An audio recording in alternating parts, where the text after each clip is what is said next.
se você puxar o histórico de governadores do Rio, principalmente presidentes da Alerj, você vê que o interior é muito favorecido porque tem uma certa resistência. A capital vai pautar, é uma cidade de valores muito diferentes do interior. O interior do Rio, muito evangélico, conservador, né, mais introvertido. Não é agrário, né? A política é muito pouco representativa, então você tem essas grandes famílias. Não vou citar nomes para não correr perigo quando eu voltar para minha cidade. Mas você tem essas famílias que acabam tomando conta muito na Baixada Fluminense, no norte, a família Garotinho, de uma forma não tão violenta, né, mas também. E aí, esses caras têm mais capacidade de manobrar eleitorado do que o eleitorado da capital, que é mais de opinião, tá? Cada vez menos. Como é que você vê? O carioca tá ficando mais conservador com o tempo ou não? Com certeza, com certeza. O estado da Guanabara, como eu te falei, o polo de oposição à ditadura militar, em 1975 era. E em 2015, 2016 já era o epicentro do bolsonarismo, né? Então, que se deu essa mudança aí de um eleitorado que era mais de esquerda para ficar mais de direita? Assim, sem querer cair no lugar comum, mas é um pouco também. Tempos duros, né? Fazem homens mais virtuosos, né? Agora você consegue localizar geograficamente onde tá os mais de esquerda, mais de direita no Rio de Janeiro? Com certeza. Não? Tem bairro, né? Tem bairro certo, né? Dá uns exemplos. Bairros de esquerda, Largo do Flamengo, Catete, Laranjeiras, muito. Boa parte da elite do Leblon também. E o bairro... esquerda caviar, né? Com certeza. E de novo, a esquerda no Rio de Janeiro não entra tão profundamente assim nos interiores. Não entra. Não existe pessoal no interior do Rio, por exemplo. Resto de votação. E bairros de direita, eu vou destacar toda a Zona Oeste. Aí, Barra da Tijuca. A gente estava fazendo um levantamento eleitoral também. E a Tijuca lá, que é um bairro bem tradicional? Gosto muito da Tijuca. Grandes bares ficam na Tijuca. É um eleitorado bem misto. Tá? O pessoal mais novo é mais à esquerda. Bem clássico, né? E o pessoal mais antigo tem muito militar aposentado, muito funcionário público aposentado. Mas eu acho que o Rio foi de 75 questionar, ser o ponto central de questionamento da ditadura militar, para em 2015 meio que pedir, né? De certa forma, tacitamente, sentir um saudosismo, e você consegue enxergar isso em uma geração.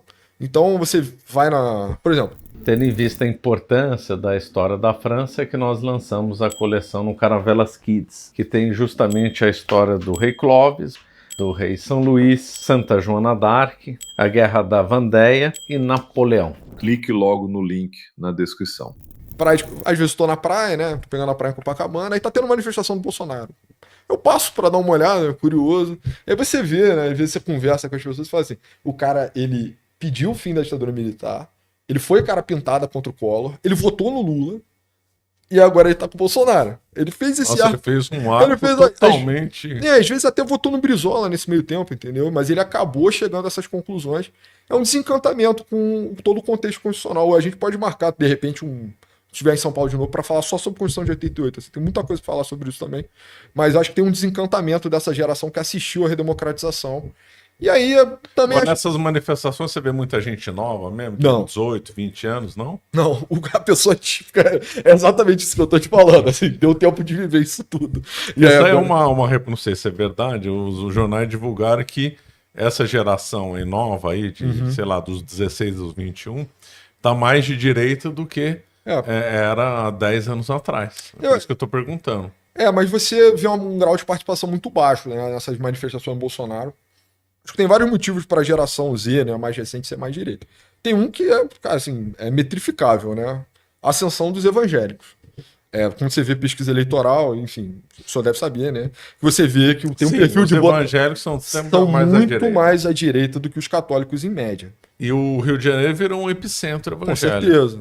E eu acho que acho que é o estado mais evangélico do Brasil, não é? Ou não? Não, porque tem estados no norte que são realmente muito evangélicos também. Mas talvez seja o estado, né, com peso mesmo na federação, um dos mais. O que você acredita esse crescimento dos evangélicos? Não, sem querer parecer, enfim, intolerante, mas acho que tem muito a ver também com a crise de oportunidade da cidade, né? Então, as alternativas, novidades, né? Salvação, prosperidade, né?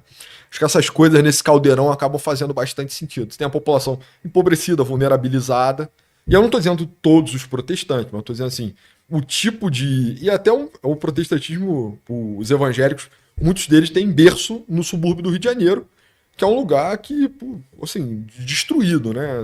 A gente estava falando sobre como era o projetinho perfeito católico em 1937, hoje em dia é irreconhecível, né? É soltar no galeão e atravessar, né? Vindo para a Zona Sul, que você percebe que é um projeto que foi destruído. População, êxodo total, não tem negócio aberto, violento demais. Isso, inclusive, eu chamo da tragédia típica carioca, né? Esse é um perfil de carioca muito clássico.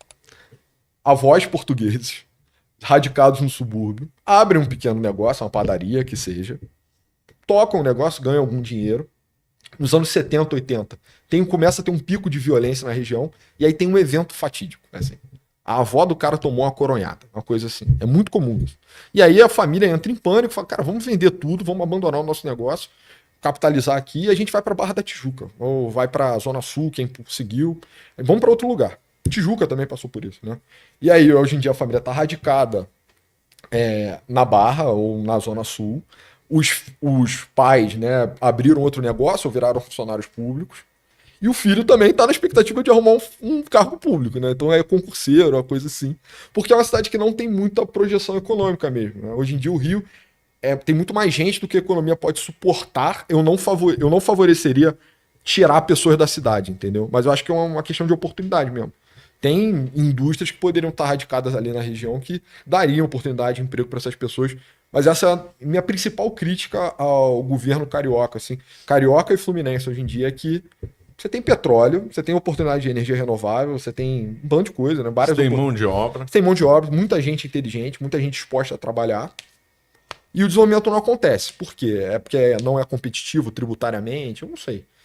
Mas eu acho que falta política de Estado ali. Sem querer ser dirigista, né? Sem querer ser getulista e falar, não, alguém tem que fazer uma fábrica aqui à força.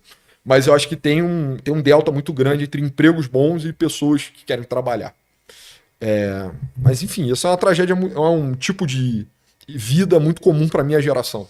Netos de portugueses que agora estão meio que a esmo, a família veio para ter aquela padaria, aquele botiquinho, aquela coisa bem típica carioca e hoje em dia inviável, né? Então, tem isso.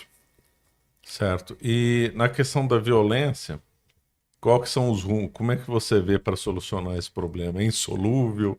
Não dá? Como é que é?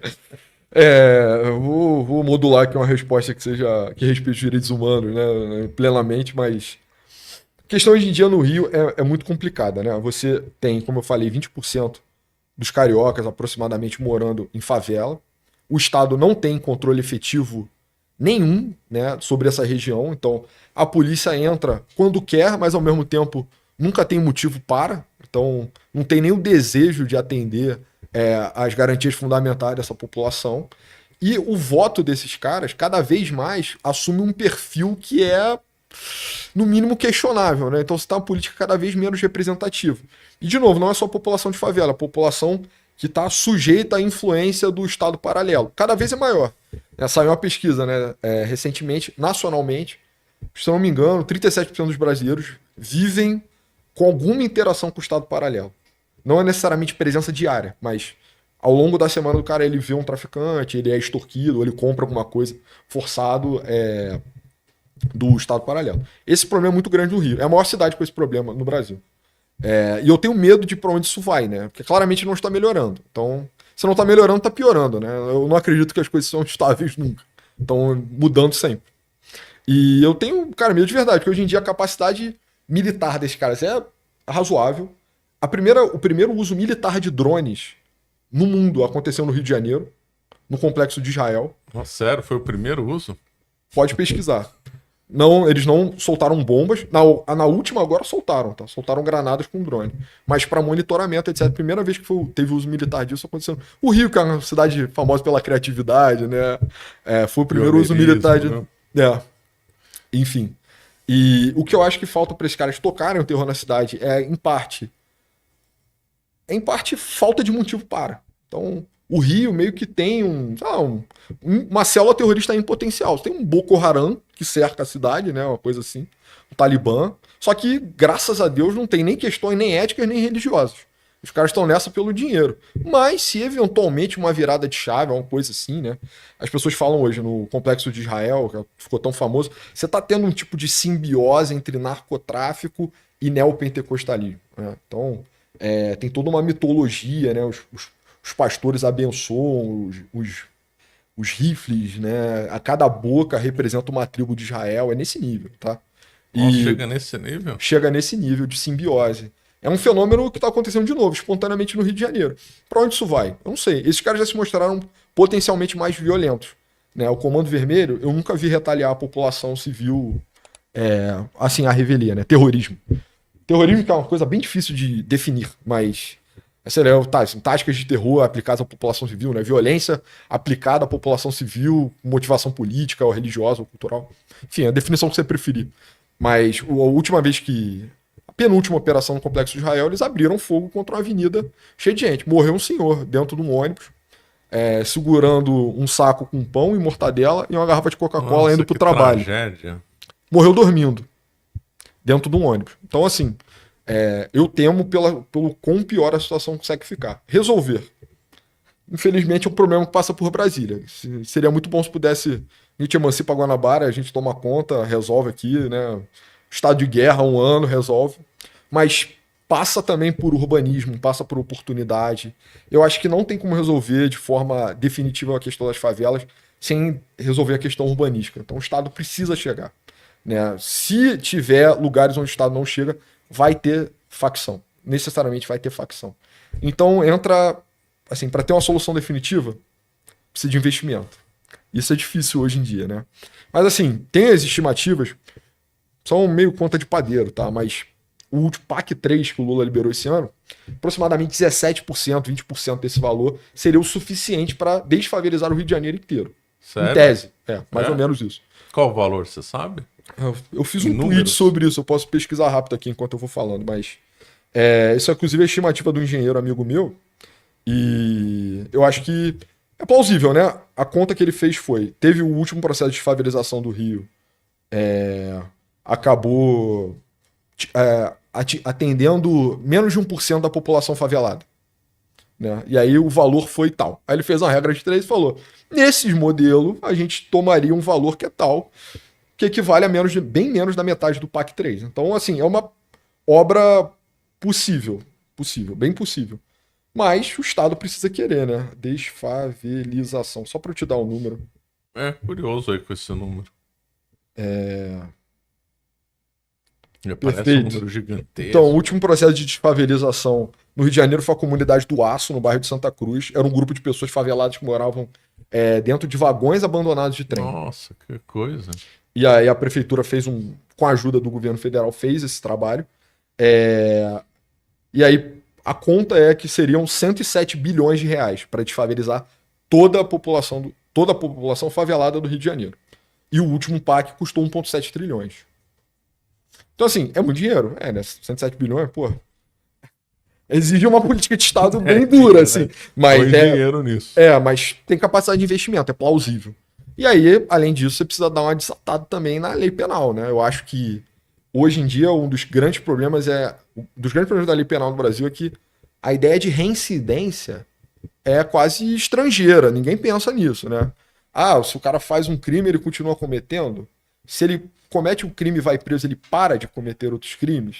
Isso não entra na conta, não entra no debate jamais. Mas você tem uma quantidade razoável de estudos estrangeiros que já apontam que crime é comportamento repetitivo, obsessivo, né? Então, eu não quero dizer que existe um perfil criminoso típico, mas quanto antes você começa a cometer crimes, é mais difícil evitar que você vai continuar fazendo. E aí, o que a gente vê é que tem uma concentração absurda. Tem até um vídeo no canal do Novos Classes sobre isso. 1% das pessoas são responsáveis por 67% dos crimes. Sério? É extremamente concentrado. Tem uma lei de Pareto violentíssima, assim, que acaba... Então, o criminoso típico, ele não tem um delito. Ele não é Os Miseráveis, né? O Jean Valjean roubou um pedaço de pão e agora o inspetor Javert vai destruir a vida dele, vai perseguir ele. Não é isso. O que a gente tem, o comportamento típico do criminoso é o cara tem uns 3, 4 delitos, os caras conseguem acumular 10. Então o que você tem? Você tem um tipo de personalidade que propicia comportamento antissocial. E aí, se você não checar esse cara, ele vai continuar fazendo. É basicamente isso. Até que ponto a prisão consegue reabilitar o cara? Em algum nível, sim. Porque a gente também já sabe pelos estudos que você só tende... 80% dos crimes violentos são feitos por homens com menos de 40 anos. Então, homens, se você passou dos 40 e não cometeu nenhum crime violento, pode ficar tranquilo. A chance de você fazer é minúscula. Então, assim, prender o cara aos 20 e soltar aos 40 tornaria ele menos violento? Em tese, sim. Estatisticamente sim, mas eu não sei se isso seria comprovado na prática. Tem pouco estudo sobre isso. Mas é por isso que a gente está montando um instituto para pesquisar isso lá no Rio de Janeiro. Como é que chama esse instituto? Instituto Guararapes, convenientemente. Enfim, a gente está engatinhando ainda, mas... E quais são os objetivos dele? Você acaba de assistir um corte do Caravelas Podcast. Na tela está aparecendo o episódio completo e outro corte. Muito obrigado pela atenção.